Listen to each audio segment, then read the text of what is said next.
This is Frank Buglioni, and you're listening to the Out of Lives podcast. You're in tune to Out of Lives. www.outoflives.net. You can't handle the truth.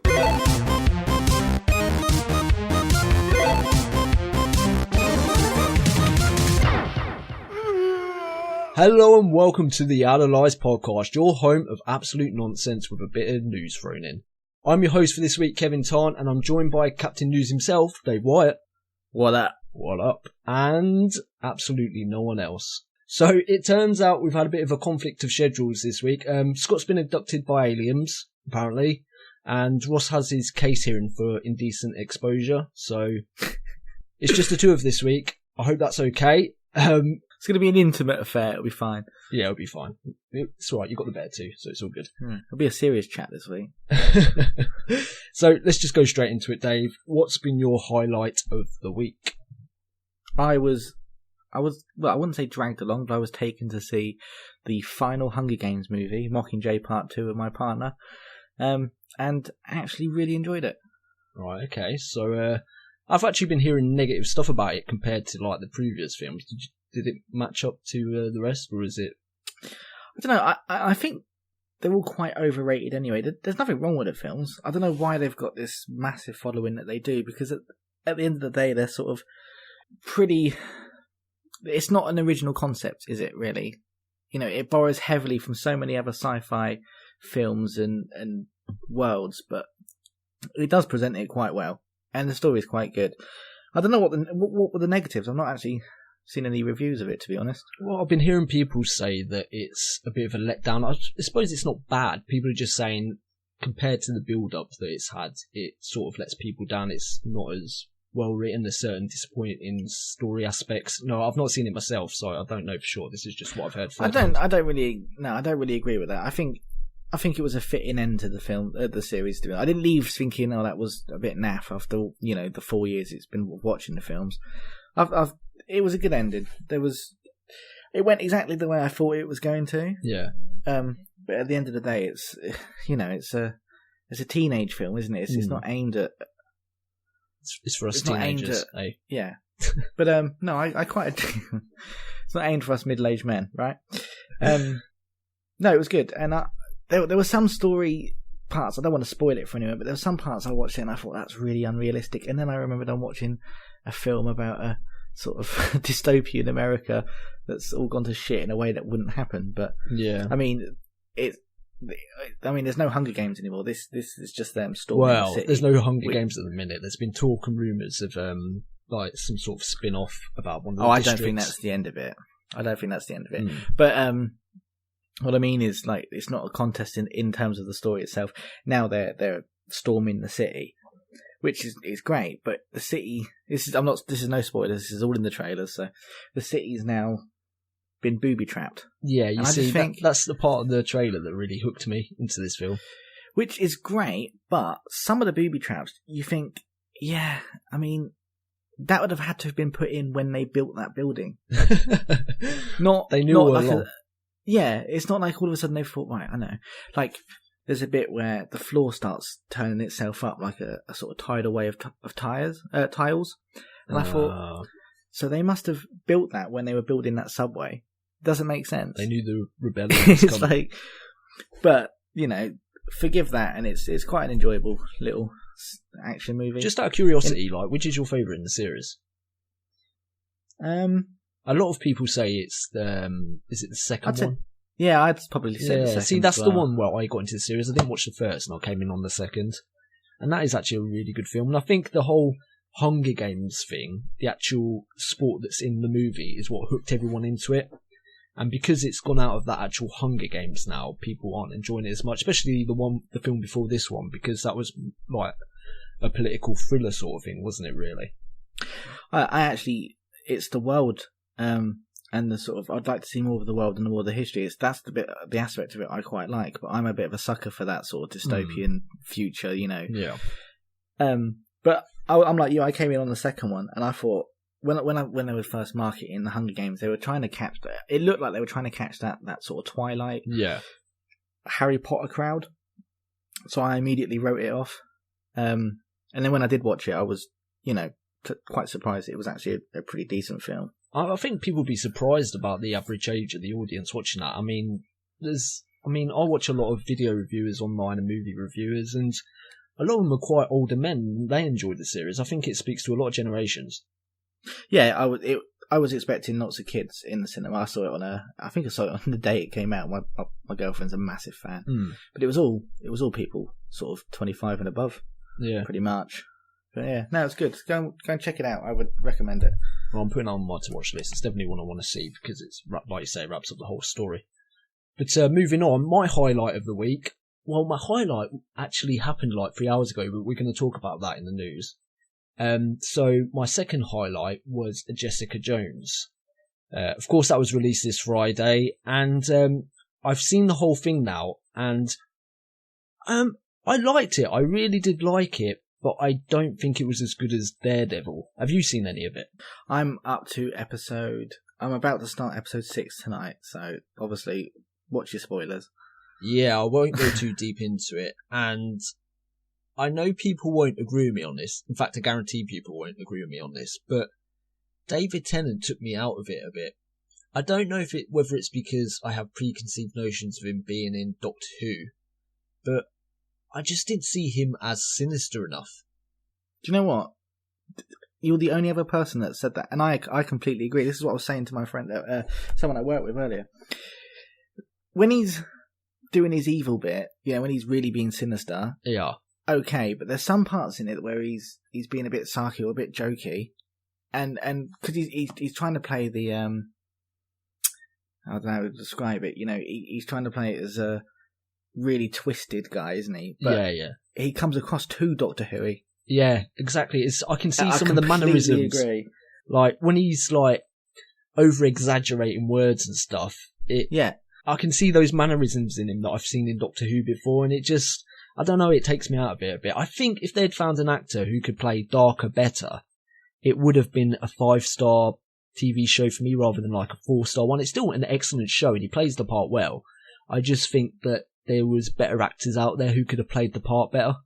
I'm not going to knock, because I love David Tennant. He's great, and he probably is. Like, if you hadn't seen Doctor Who, I think I do think he would have. He plays the role. I think he plays the role really well. But it's literally just because I've spent so much of my life watching Doctor Who because I'm a nerd. That he's Doctor Who to me. That's it. That's all I see on the screen. See, I've only ever seen like 1 or 2 episodes of Doctor Who, and like they're just 1 or 2 episodes that he's in, and I don't know. I think I don't buy him as like sinister and evil. I don't know why. Like I say, he plays the part well. It's just, maybe it's just me. I don't know. Maybe it's, like I say, it's a preconceived notion of what I've seen him in before. Well, up to where I've seen the last episode more so than any others. You don't see him as much in those first few anyway, so I'm not making a massive rash judgment saying he might get, but no, I do agree with you. I can see exactly what you're saying. I'll put an asterisk next to it as well, that one of the scenes he is in near the final episode is absolutely excellent as well. He pulls that scene off fantastically. I really like that scene. So, yeah, that's as much as I'll say, because I really don't want to spoil anything. I do think there'll be more discussion on Jessica Jones a bit later on in the year when we can be a bit more a bit more spoilery, less careful. But no, I'm really enjoying it. It's great. It's really good. So, with that out of the way, it's time for the download with Captain News. The download. Okay, we're going to start with this week's charts, week ending 21st of November. Straight in at number 1, Star Wars Battlefront, which really isn't a surprise, is it? I am a bit surprised, to be honest. Really? Well, you think what else is out? Yeah, but The Force Awakens is like a month away. People are absolutely hyped for that. That's when I thought the sales for this Battlefront would be at its most, because I've not bought it yet. I probably will get it once I've seen Star Wars, and I'm at that peak of Star Wars hype. There's just so many other games out now that I wouldn't want to get on board the Battlefront at the minute, because I don't need to. There's a lot of, you've got to say, there's a lot of FPSs like Call of Duty and stuff at the minute as well, isn't there, that it's competing with? Call of Duty's currently sitting at 2nd place, which it was last week as well. So that's actually really surprising, considering you think Call of Duty used to sit at the top for a fair few weeks. So now, how long has Call of Duty been out for now? It's been a month, 3 weeks. Is it a month already? Not quite. Might not quite be a month. No, yet, I think it was November 5th it came out. So I do 3 think weeks. that's quite showing or telling of the Call of Duty franchises. I don't think it's falling. I mean, to sit second in the chart's not a, No, it's just on this nice plateau, isn't it? Where it's just got its loyal fan base. Every year it loses a few people, it gains a few people. And last week's number 1, Fallout 4, has fallen to the 3rd place, which doesn't surprise me because all the people that wanted it went out and got it day one, really, didn't they? Well, the vast majority. The sales for it in the first week were pretty impressive. I haven't got them in front of me now because I accidentally deleted them, but they were, nothing to stick your nose at. But what surprises, no, not surprises me, it's more of a shame, is that Rise of the Tomb Raiders, 5th below FIFA of which has been out quite a while now. Yeah, but it's only on one platform, isn't it? Still, though, I don't have numbers for that because they've not officially released them, but I heard rumours, it's only sold sort of 60,000, 70,000 units, which is... That is pretty bad. Is that UK only? Yeah. Right, okay. I've got Tomb Raider. It's a great game. Everybody I've heard from who's playing it is saying it's like... They're saying that it's on par with, like, competitively, like Fallout, which one they want to play because it's that good. Not for me, but I'm a Fallout whore. No, I think it's a really, really good game, and I've played some of it. I've actually, because my girlfriend loves it, she's played loads of it. I'm going to wait until I've had my Fallout fill, and then I'll hit it proper. But so, like, in 3 years' time, then? I've actually just finished the main story in Fallout 4, 70 hours in. Jesus, man. Yeah. Right. Anyway, that's the top 5 in the charts I thought we'll discuss, and we'll move on. I just want to make a slight asterisk next to that as well. GTA 5, what was it, number 12? Yes, number 12. I can't believe that is still in the charts. It was number 12 last week as well, and it was probably number 12 the week before. That is ridiculous. It's still, I mean, that's on 6 different platforms. I'm not really that shocked. It doesn't say which edition it is, so... Yeah, I suppose. It's like, I think the GTA Online has a lot to do with that as well. I think they're like doing some really good stuff on that with like free DLC and stuff. But see, I still keep bopping in it. I don't think it's a game I'll ever get rid of. Nope. And I'm planning on picking it up again because I had it on 360, and of course I moved over to Xbox One, so I haven't got it now. So it's definitely one I'll be picking up again. Yeah, like I was sort of contemplating when I got my Xbox One. I've had it a year now, I think, and I wasn't sure whether to dish that cash out and get. No, it's definitely worth rebuying. It's probably the only game I'd recommend you rebuy. From it's worth it just for like the hour of messing about with your mates. It's a good game. The visuals is just. I mean, it was really impressive on 360. Now, even better. Yeah, and they keep adding functions like even that theatre mode, which has been used by a lot of people. First person mode still quite strange, but it's quite cool. But yeah, so that's the charts for this week. Moving on, Deus Ex, or Deus Ex as I call it, Mankind Divided has been delayed. Delayed from February 20 next year, obviously. Wouldn't be this year, would it? It's a fucking stupid thing to say. Delayed from February to the 21st of August, which is a 6-month delay. Well, if they're making a game better, so that's Square Enix, isn't it? Yeah. Do they have anything else coming out in the meantime, do you know? I'm not sure if something's been pushed in its place. I think they just want to really polish that game up. I suppose they've just had Tomb Raider, haven't they, Square Enix? Yeah, so. yeah. Yeah, but I mean, Tomb Raider's now, February was, 4 or 5 months away? It's not even that, but yeah, we're coming up to December now. It looks crazy. Yeah, but I think I'm all for delays if it's to improve the game. Me too, don't get me wrong. Yeah, if I'd rather have a game that takes an extra 6 months to a year to come out than a game like, look at Unity when that came out and the amount of crap that got. Yeah. Because they didn't take the time they had to release it. I think... But then there's a double standard when it comes to some glitchy games. Fallout 4's got some glitches, I think that's unfair too. I know Bethesda have created a really good game, but I think if you give someone a pass, it's not fair to then criticise the next game just because it's not got as good of a story. I think in Fallout's case, though, it helps that not everyone's seeing these glitches. I'm 70 hours in. The only glitch I've seen is a cow that keeps sitting on my roof, and I can't get it off. That's it. It's really pain in the ass. But no, 6 months delay actually gave me a chance to play the first one because I never got around to it. I've still got it sat in my cupboard in cellophane. Wow, I've never actually played a Deus Ex game, so no. So I might whip that out. I've heard nothing but good things, so I'll get on that. Jump into movie news because I've not put them in order. Christopher Nolan's Memento is getting a TV remake. TV remake? Have you seen Memento? Yeah, I thought he was getting a film remake. Is it a TV remake? No, it's a TV remake. AMBI Pictures also picked up the rights to Cruel Intentions, I Heart the Hucklebees, Passion of the Christ, which is a fucking weird one, and Donnie Darko. But the main one that everyone's talking about in a minute is Memento, because that's... I don't know if it would work as a TV series. Nah, I mean, didn't this come out in the 2000s? It literally 2000. It's too soon. It's such a... It would be alright if it 15 wasn't... years. If the premise was good and the movie weren't that good, fair enough. But it's an excellent film that like a lot of people... You can still watch it now. Yeah, it holds up. It's got a good story, good direction. It's a great film. Why do they need to turn it into a TV show? It's like no one's got any originality anymore. Yeah, but I mean, Passion of the Christ, the TV show, that's the one that made me go, what? Is that actually a thing? No, they have the right to make. They these have films. the right. So, like, but, oh my word, they've not said. Mel Gibson involved. Oh god, I doubt it. They've not said they're going to turn them into TV shows. I mean, Donnie Darko wouldn't work as a TV show. Cruel Intentions probably would, and I can't remember what I Heart Huckabees is. The name rings a bell, but I can't remember what it is. I've never even heard of that. Cruel Intentions. I remember seeing that back in the 90s. That was a Sarah Michelle Gellar vehicle, wasn't it? Back in, and Freddie Prinze Jr. That was. Wasn't there a number 2 as well? Yeah, I think so. I don't know if I watched it. It was an alright film. I don't remember much about it, so it couldn't have been that great. Yeah. I think it's got quite fan following though. Yeah. Sticking with the movie news, Ryan Gosling confirms he's in Blade Runner 2. Ryan Gosling, he's a good actor. I like him. Is there any news as to who he's playing?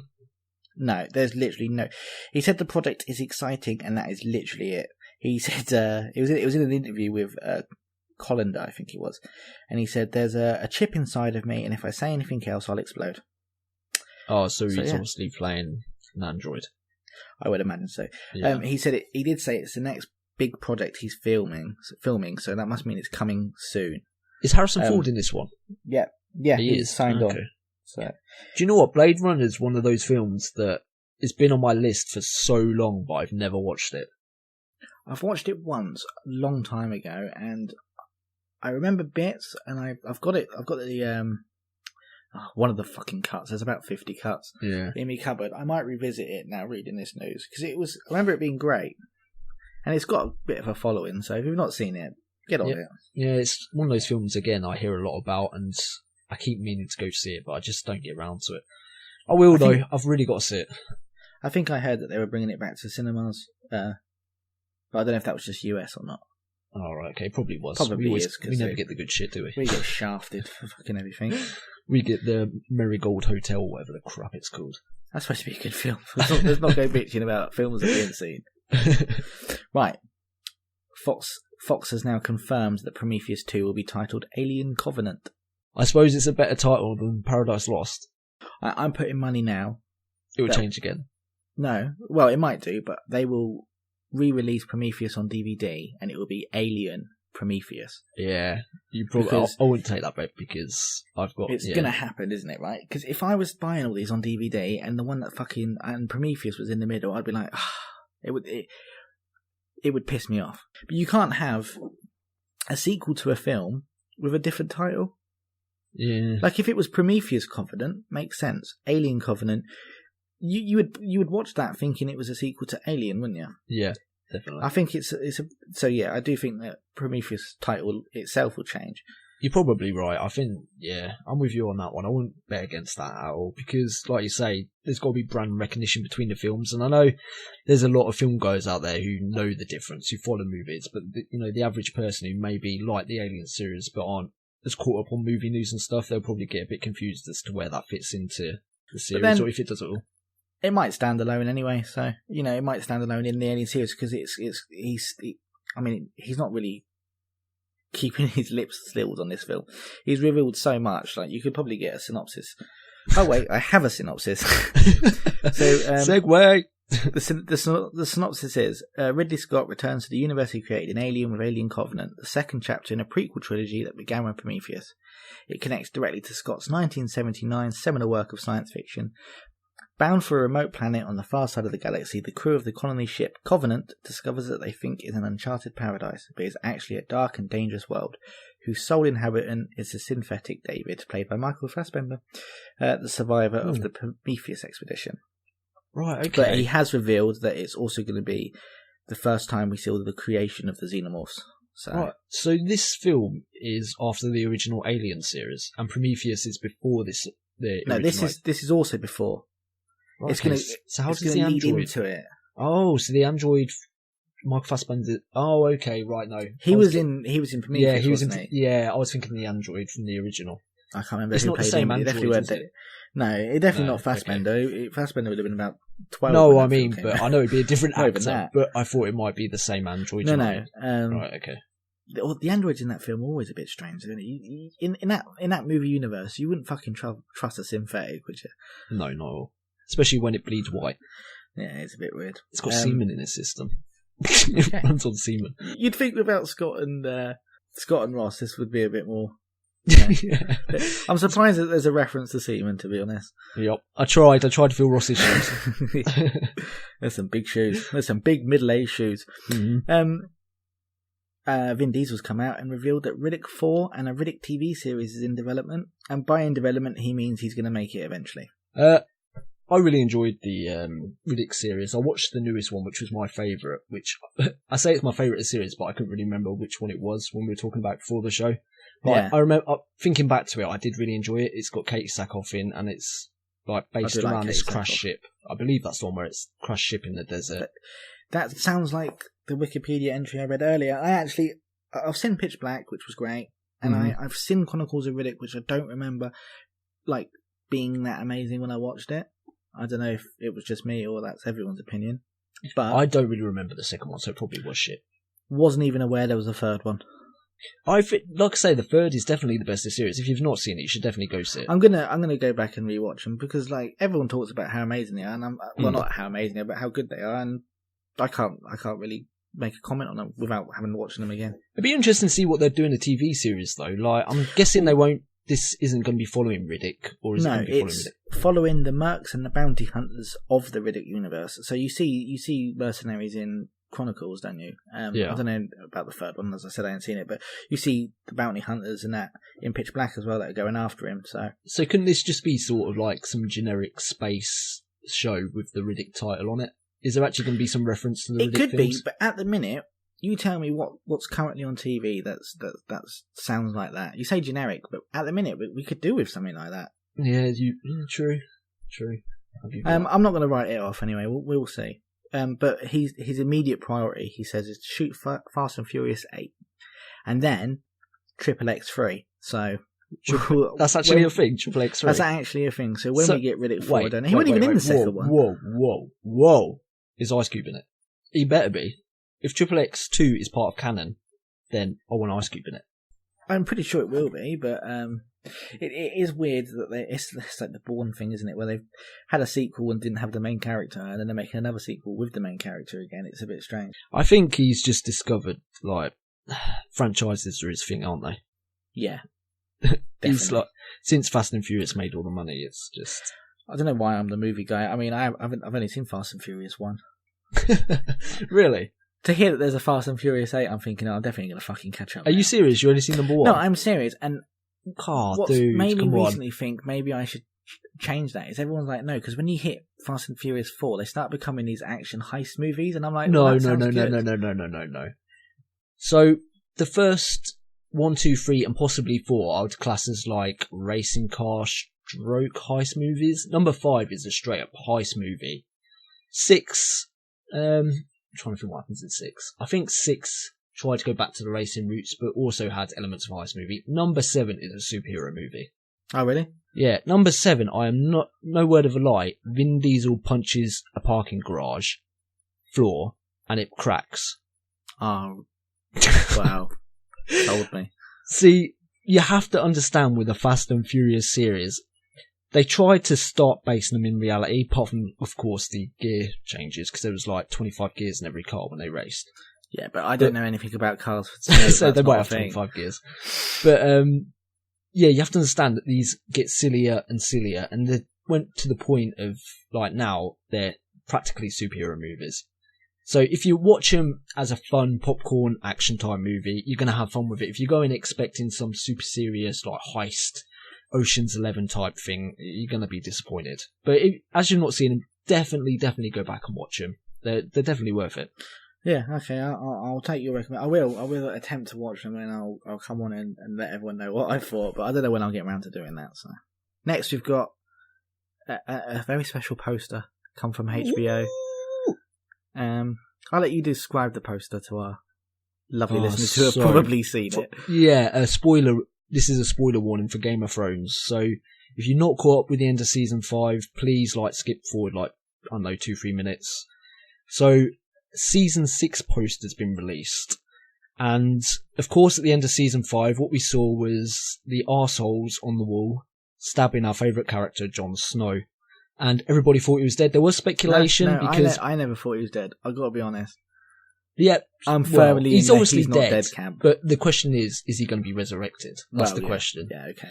So with Melisandre, of course, the fire priestess arriving at the castle, there was a lot of speculation that it's convenient how she turned up at the moment that Jon Snow was killed by his fellow Night's Watch.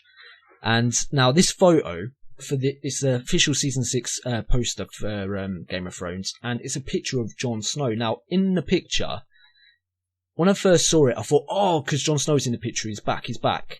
But then if you look at it carefully, he's really pale, like he's dead.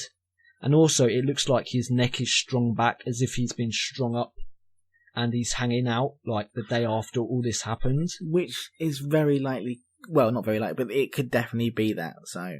But there's also one other thing in this poster which I found interesting, was the fact he's bleeding from the eyes. Now, we know that in the last episode of season 5 that he was stabbed repeatedly in the stomach, but he was never touched in the face. When he hit the floor, his face was perfectly fine.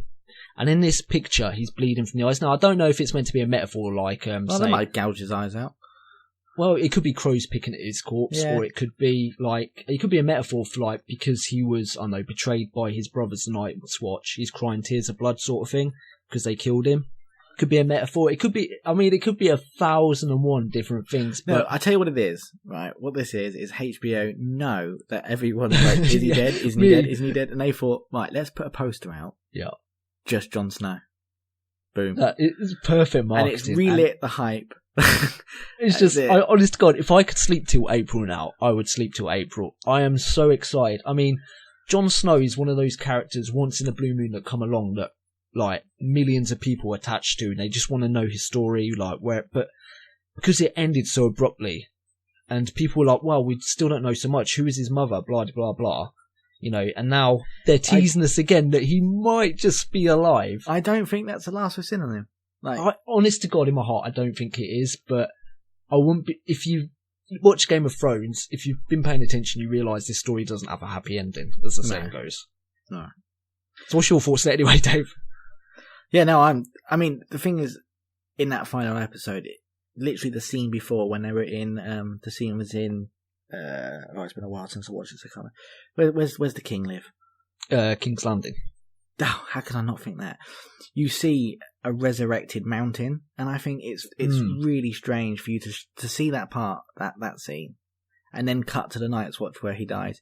It's almost like we have this man monster that's been brought back to life, and here's someone else dying. But he's a zombie, isn't he? He's got a mess. Now, I don't know if you remember, Dave, but back in Game of Thrones, I think it was season 2, there was another Lord of the Light, Melisandre, and he brought back to life that other guy that got killed by the Hound. Yeah, and he'd done it multiple times. So there is precedence in the fact that people of the light, people who worship Lord of the Light, can bring people back to life. So, we're so going to have a Game of Thrones mini podcast when it comes out.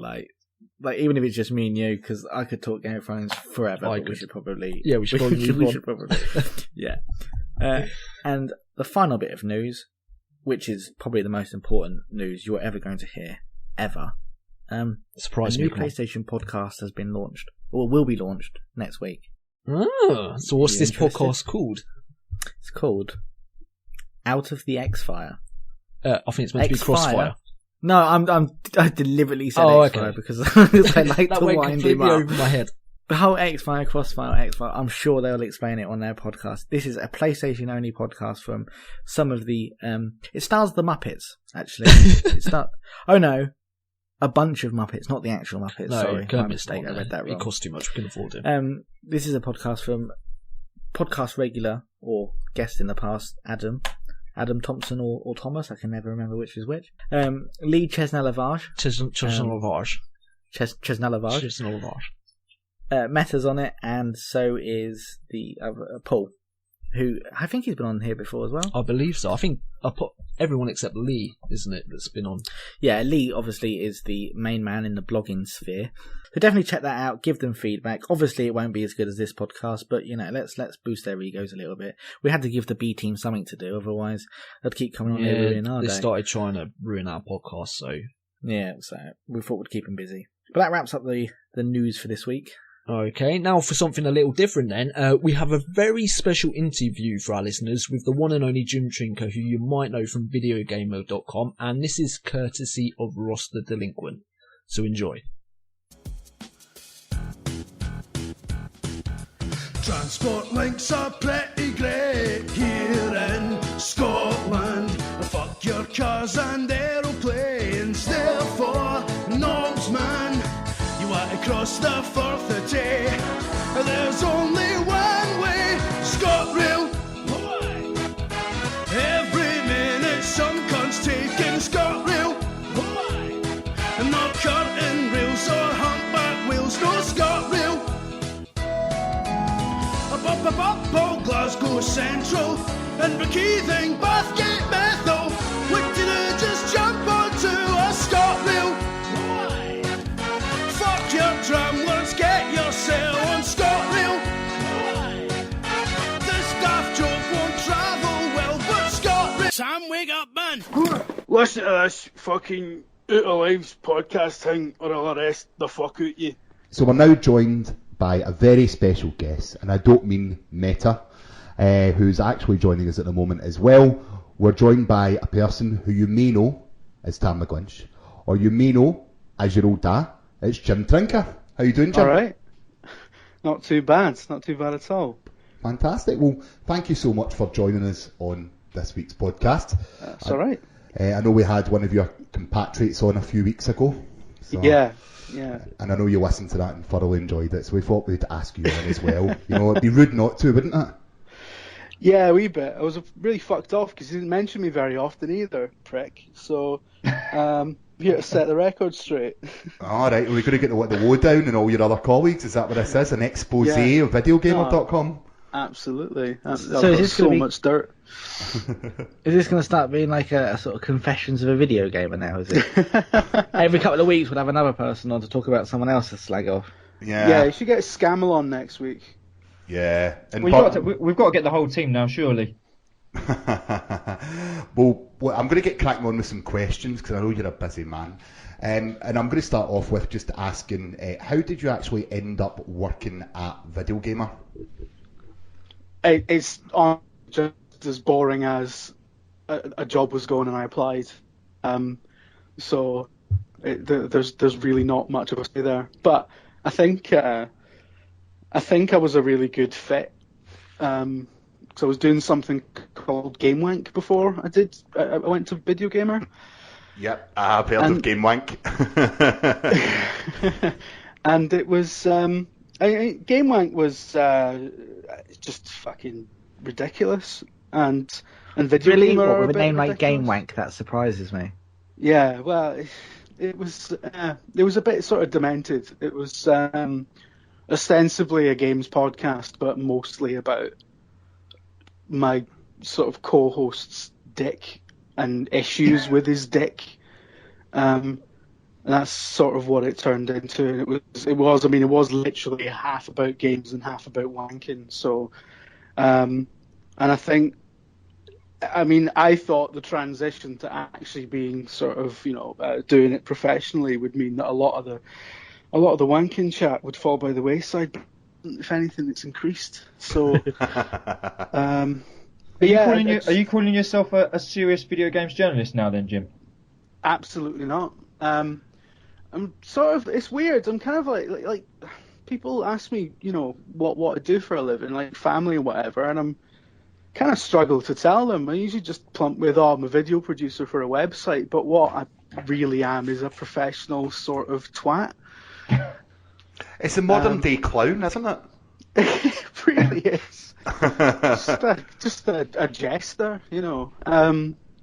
But it's good. I mean, it's amazing. It's the only. I think it's the only site I could have ever gone to do it professionally. I was quite lucky that the job opened up when it did, because I mean I can't place myself anywhere like IGN or whatever. No disrespect to them at all, but I can just.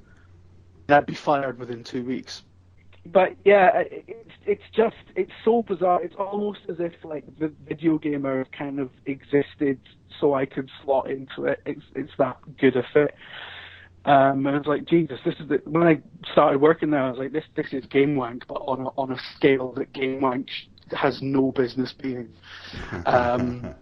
So yeah, it was fun. It was a really good fit, and you know, I'm really friendly with the guy who was doing the job before me, Matt Lees, who a lot of people know. Yeah.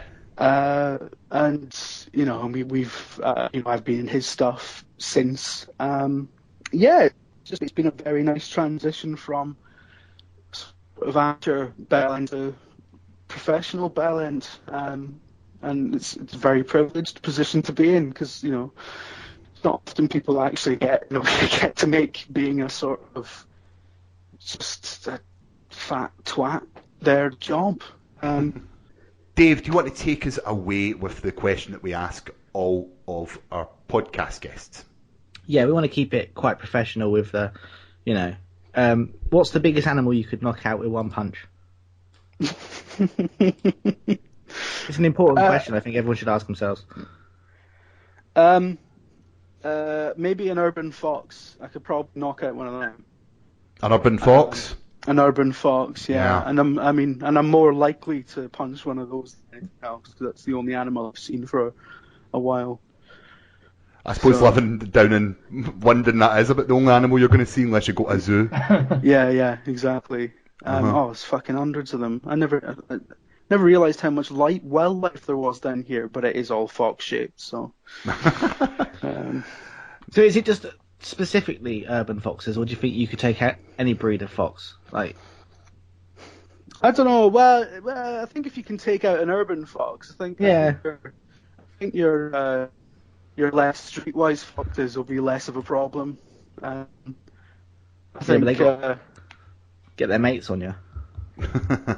This is true, but you know, I think any life form that has to spend most of its time on the streets of South London has seen some shit. So yeah, I think if you can kick fuck out of an urban fox, I think you could probably kick fuck out of most of the animal kingdom. Yeah, it's quite a, you know, quite a hard animal to go after. Yeah. I mean, I'm standing here considering it, like, you know. Who in the office have you came closest to giving a Glasgow kiss to?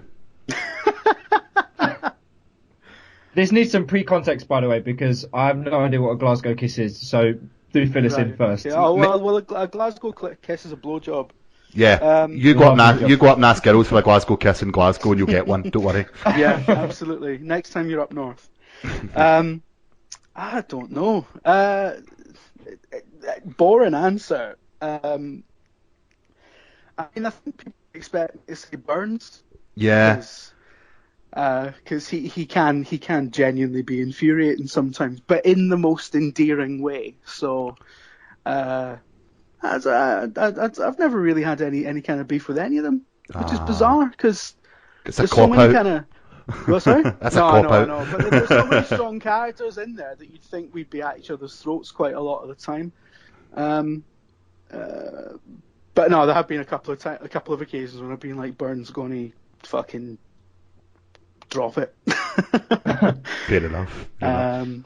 But yeah, no, I love the guy really. It's a difficult question to ask because I know at least one of them will listen to this. Like, shit, who do I pick? But I know Burns won't, so just say Burns then. Go with Burns, yeah, go with Burns. Fuck you, Burns. There you go. You're getting nutted. Never spoken to you. Don't care. Right. slightly more serious one, this one, but this week other journalist outlets have confirmed to be blacklisted by major publishers. Have you encountered any of that? I can't go into specifics. No, I can understand that, yeah, but just if it's something that we feel is this growing industry, is it something which is brushed under the carpet and has only really came to mainstream, or?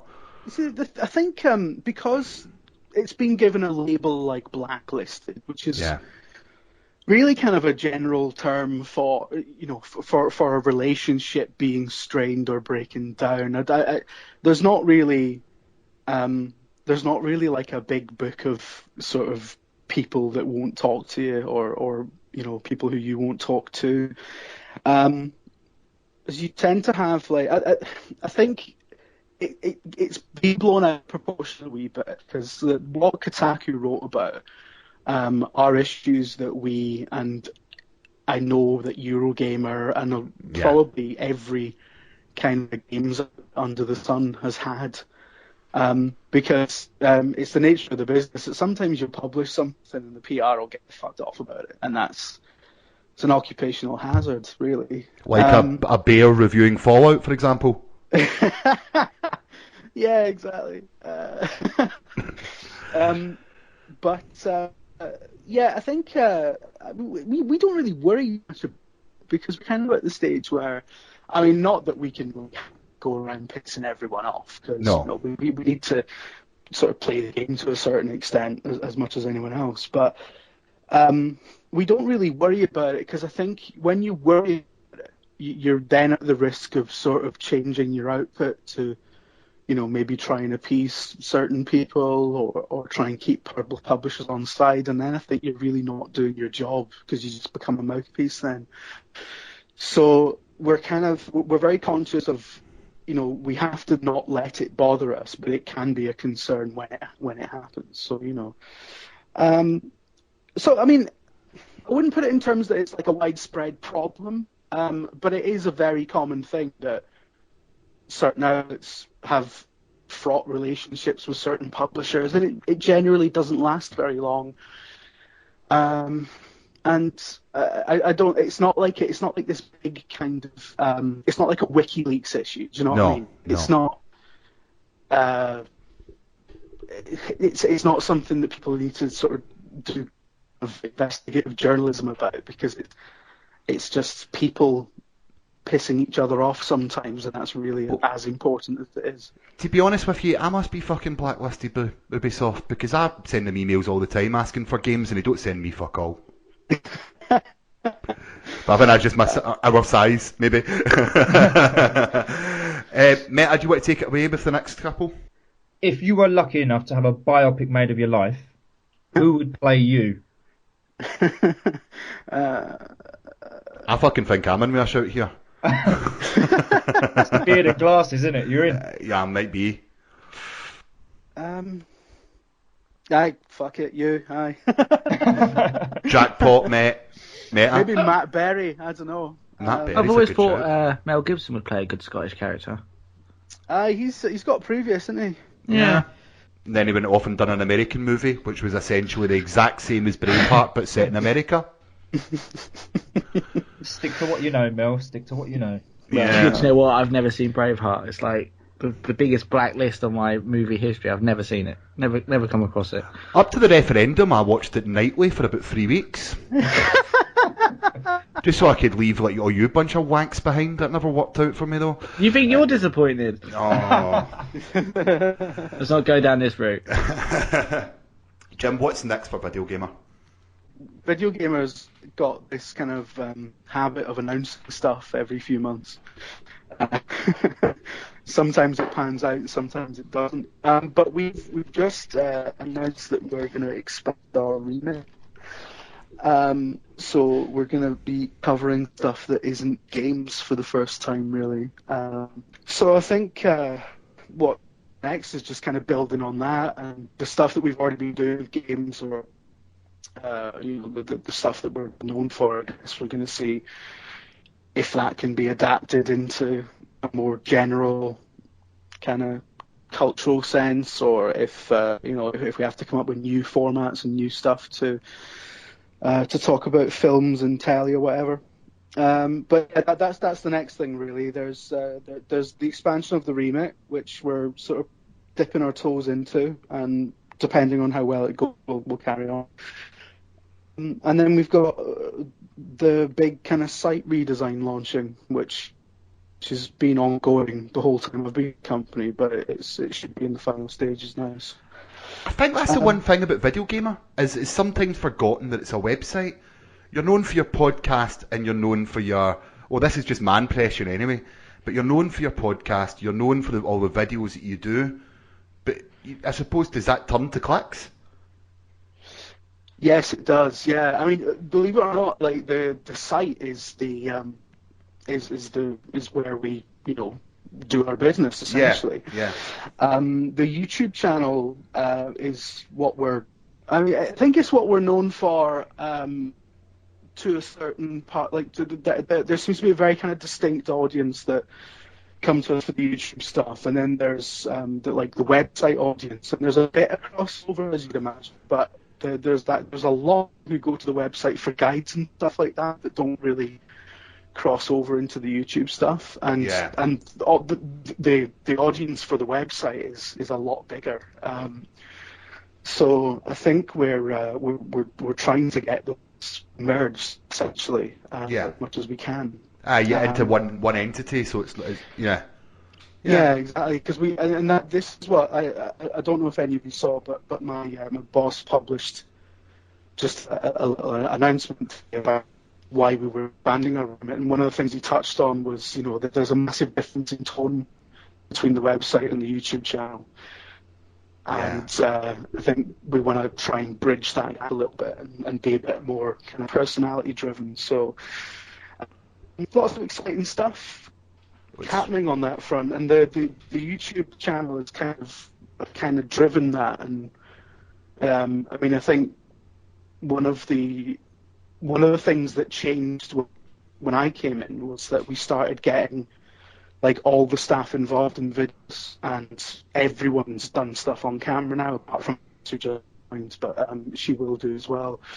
But yeah, it's a bit of a challenge, because there are two real distinct groups of people who come to us for very different things, and how we can bridge those two together is going to be difficult. But I'm sure we can, I'm sure we can grow as well, because if we can apply what we've done with games to stuff that is interesting to the same people, wanking. Superhero films and wanking. I mean, I'm going to do an op-ed on that this week, I think. He's doing it now on this Skype call. We've got to keep an eye out then to see how all this transition goes, and wish it all the success anyway. But thank you very much. No, definitely. We all are fans. One of the reasons why Matt is on here, he was actually massively excited. First time I've seen him excited to come on and speak to people. Come on, Ross, there was that one time. Oh, yeah, but that was a private thing. Oh, yes. So the important question is, when are we going to have an Out of Lives and Video Gamer crossover? Pressure, absolute pressure, on the spot. We don't need a date, just a month. Yeah. He's not...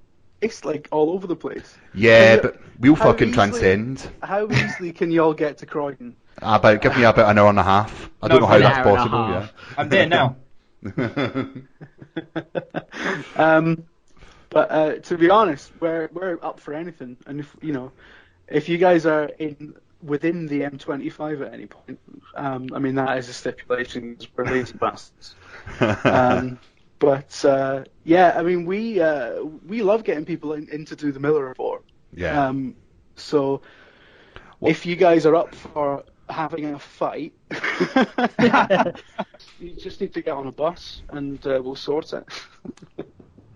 Did you ever think getting dressed up in a nightgown and singing about Scottish railway stations could ever be a full-time job? No. And it surprises and enthralls and deeply worries me every morning. But yeah, it's bizarre. It's just a really bizarre coincidence that I did that off my own back, and then somebody wanted to hire me to do it for them full time, which is it's like something out of the X-Files, but there we go. I still don't think it's a real job. I still have genuine daydreams that I'm in a coma in Scotland somewhere. So, I heard rumours that you're not an actual Scotsman. I'm not a real one per se, but basically I grew up there. But I was born in Wales, so which is sort of Welsh people are sort of crap Scotsmen. And I just sort of upgraded. It was like being in economy and then getting an upgrade to first class, essentially, as far as being from a Celtic nation is concerned. So I'll take it. Where do you go from Scotland, though? I don't think there's any higher. You can. I mean, it's the pinnacle of it's a pinnacle of culture. It's the pinnacle of patter. The pinnacle of civilization. Wait, Scotland, we're still talking about. Yeah, absolutely. Okay, I was just checking because it's Scotland's describing everywhere else. Scotland is the greatest country on earth, which is why I've chosen to live 500 miles away from it. But I've got something to tell you here, right? So Paisley is where I live, right? Yeah. Place in the west of Scotland for all you English twats. Basically, that's been nominated or putting itself forward for the City of Culture 2021. Paisley's not even a city. It's not, but it gets the status of it because it's got a few things, right? Let's not be pedantic, Jim. Come on. All right, okay. Right. Yep. But do you want to know what I'm really, really disappointed at? We're going to have a big launch and everything else. Is the city it's going to follow? Hull. Wow. That's depressing. Yeah. I know. So- City of Culture. Can you believe it? To be honest, Paisley's got to be the most boring city name in the world, isn't it? Paisley. It doesn't sound cultural to me. And it's not cultural. It's not. To be honest, how we're never going to get that, I don't know. Having said that, it's a great town. There's lots of people that come from there, like David Tennant. He's from Paisley. Yeah. That's all I can think of. I can't remember his name. 300 actor. Gerard Butler. Yeah. Gerard Butler. Yeah. Yeah, but there's a few more. Scotland's finest actor. Yeah. So, Jim, obviously you're an avid reader of all of the Out of Lives blogs, but will you ever read the Metacritic blog? Knocking them down one by one. Yeah. I mean, I will now that you've mentioned it. You are a legend, Jim. Who you got on Metacritic this week, Meta? I sat down with World Championship boxer Frank Buglioni, and we talked boxing, movie, TV, and games. Sounds shit. No, I'm not joking. I dare you to tell him to his face. I'm not telling anybody. Hasn't he lost the world title? He never actually had the world title. He went for well, a then you can title tell him to his shot. face, or it'll be fine. What to do, right? Link it to me on Twitter, Yeah. and then I'll tweet about it, and I'll be like, here, check this out. This guy's called Meta, right? Have I got a story for you? Awesome. Oh, actually, just when you're talking about Twitter, I see you were really impressing some American Xbox fan the other day on Twitter who took an extreme dislike to calling video games toys. Well, they're just tossers, aren't they?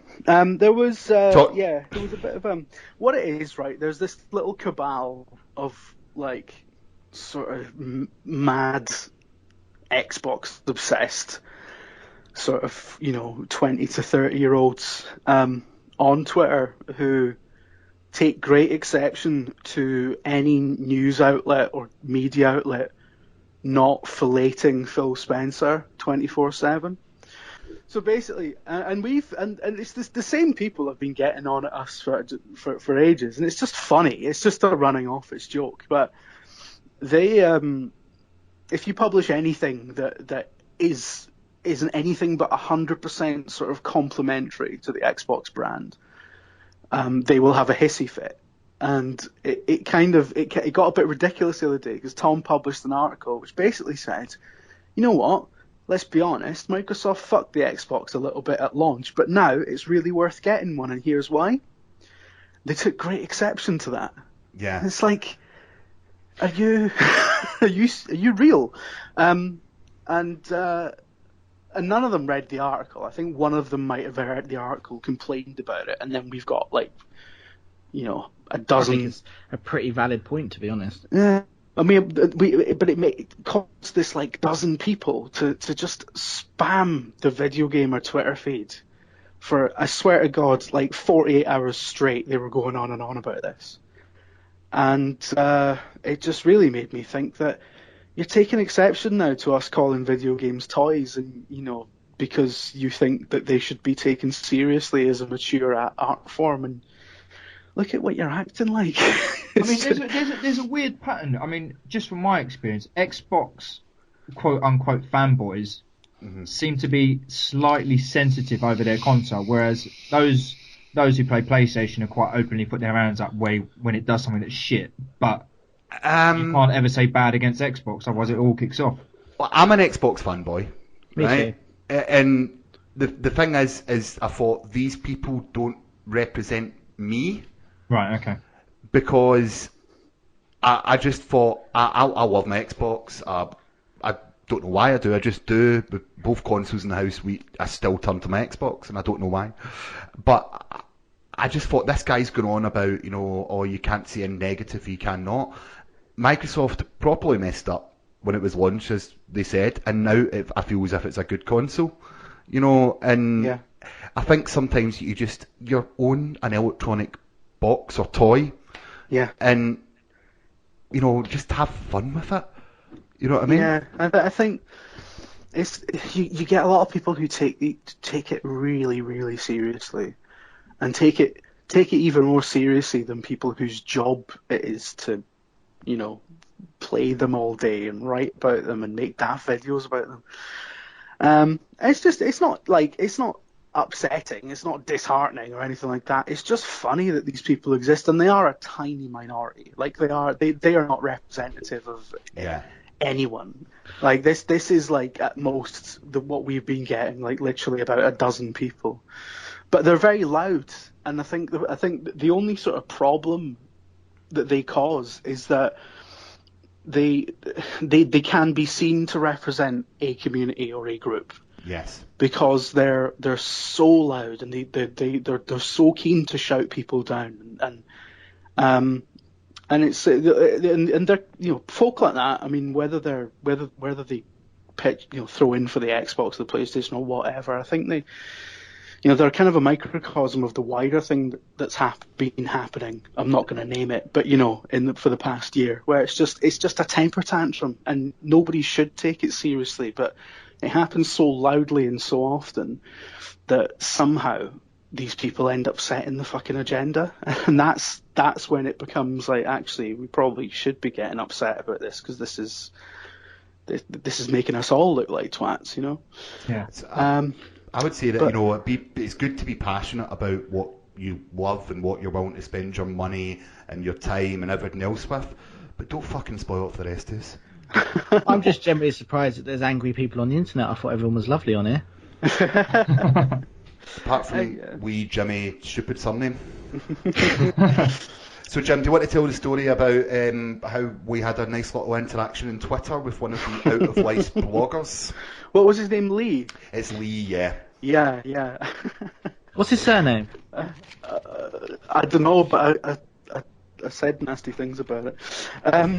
No, it's Chesna Lavage. Right. Which is a stupid surname, no offence, Lee. No, you do mean the offence, don't lie. I do mean the offence. Yeah, it's a stupid name. It's like a really shit Bond villain name.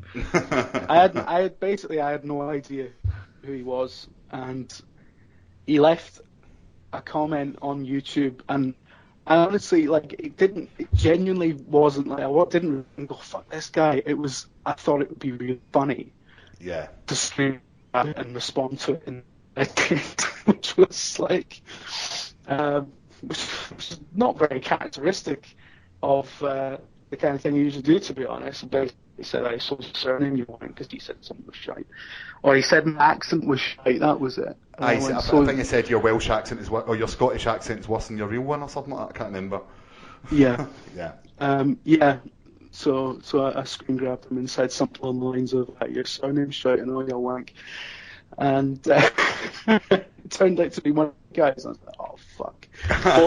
To be fair, he was generally honoured. Like, he was bragging about it. He wasn't moaning. He was like, look, someone tweeted about me. Bless him. That's good. I was genuinely quite mortified when I realised, you learn something every day, but I was genuinely quite mortified when I realised, oh shit, he's an actual real human being. He's not, don't worry, he's not. Nah, he's just some sort of troll thing that sells fabric. But yeah, remember to check out fabricfox.com to buy Lee's moaning fabric. Come to think of it, that's a fox you could knock out, couldn't it? Yeah, you could knock out the fabric fox. But yeah, the whole Lee thing, it was all in good fun, and I felt like a bit of a tosser for about an hour and got on with my day. So yeah. Forgot all about him. That's what we do. So some of your videos for Video Gamer, you tend to have some strong views and outlooks on life. So my question would be, why should you run the country? I definitely shouldn't. But I think that's the answer. I think that's it, yeah. Yeah, that's it. Well done. That's it. Yeah. Yeah, I'm just an idiot, really, but I've got a bit of a mouth sometimes. How many steak bakes will it take for Richie to save Scottish games journalism? What's a steak bake? Oh my God, you haven't lived. It's a chicken pasty, but replace the chicken with steak. Oh, okay. Yeah, I know what that is. Yeah. I didn't know they were called steak Richie bakes. of Game Wank fame you're talking about. Yes. Need I ask? As many as he can fit into his fucking mouth. That's funny actually, because that Greg's obsession thing is something we never really touched on when it was me and him doing Game Wank. But then after I left and the new guys did Game Wank, and they fucking took that ball and ran with it, and I remember thinking, shit, actually, yeah, he is obsessed with Greg, and we never mind that at all. So, yeah, it was nice. It was nice to hear him getting absolutely fucking ribbed by people who weren't me.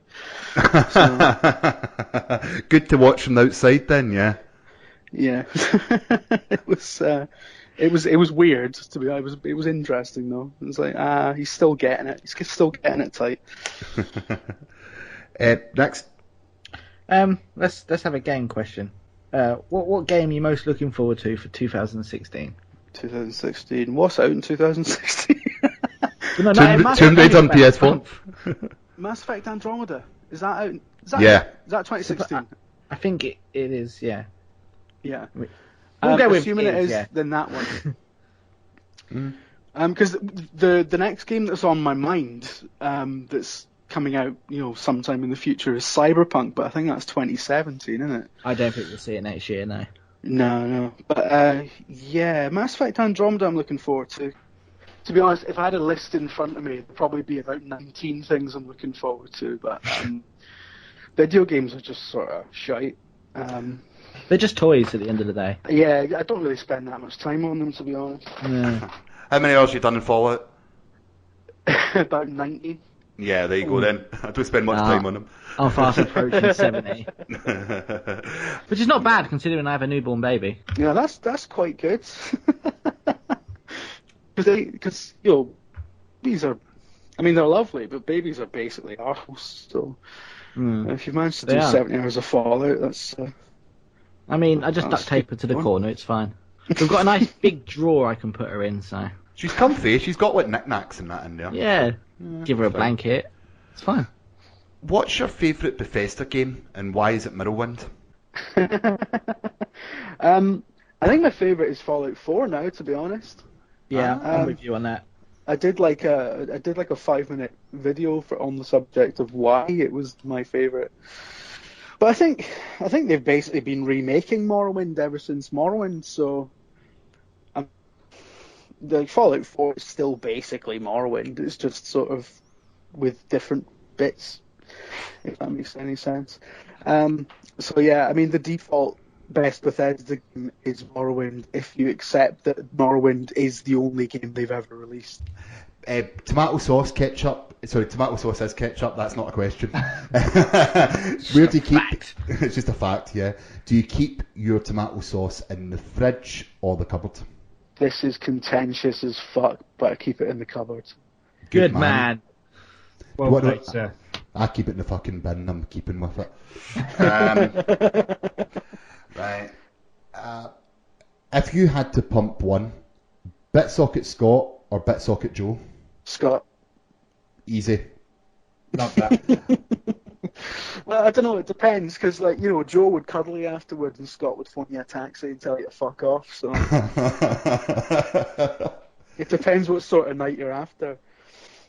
Dave, If you want in sort of tenderness or fucking sexual humiliation. But, it could just be the most awkward threesome ever. What's your personal game of the year this year? What's been your favourite game to play, or the most fun you've had to play? It'll be Witcher 3. Yeah. Witcher 3, no question.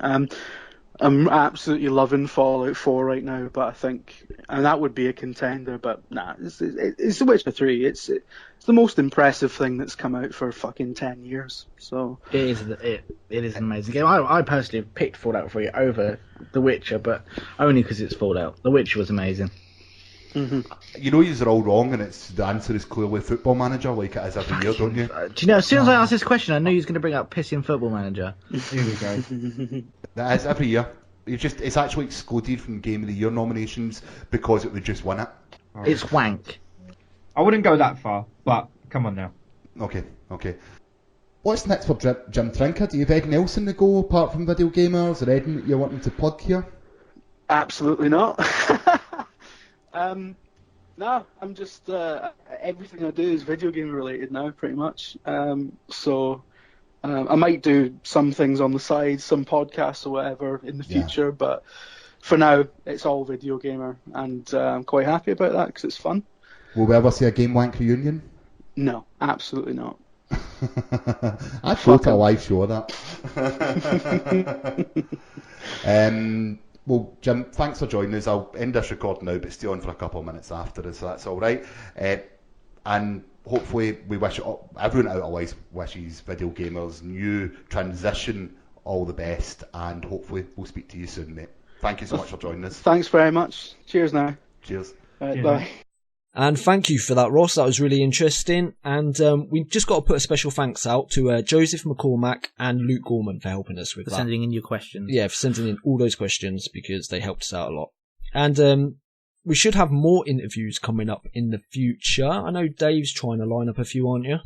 Yeah, I've got one definite that I just need to arrange a time with. I'm not going to spoil who it is, but little indie developer that's quit his job to make games. He's got quite an interesting story to tell, so we'll get him on hopefully next week. But he's lives over in the US of A, so syncing our times up isn't always easy. But I'm sure we can get to that. Remember as well, we want your feedback if you enjoy these interviews, if you'd prefer to see them in their own mini-cast like we've done in the past. So if you've got any feedback for us, just send your emails to, if I can remember, is it ofLives pod? No, what is it? Podcast at ofLives.net. Thank you. Yes, we're professional. Yeah, this is normally Ross's bit. Yeah, he's in court. I'm bloody trying.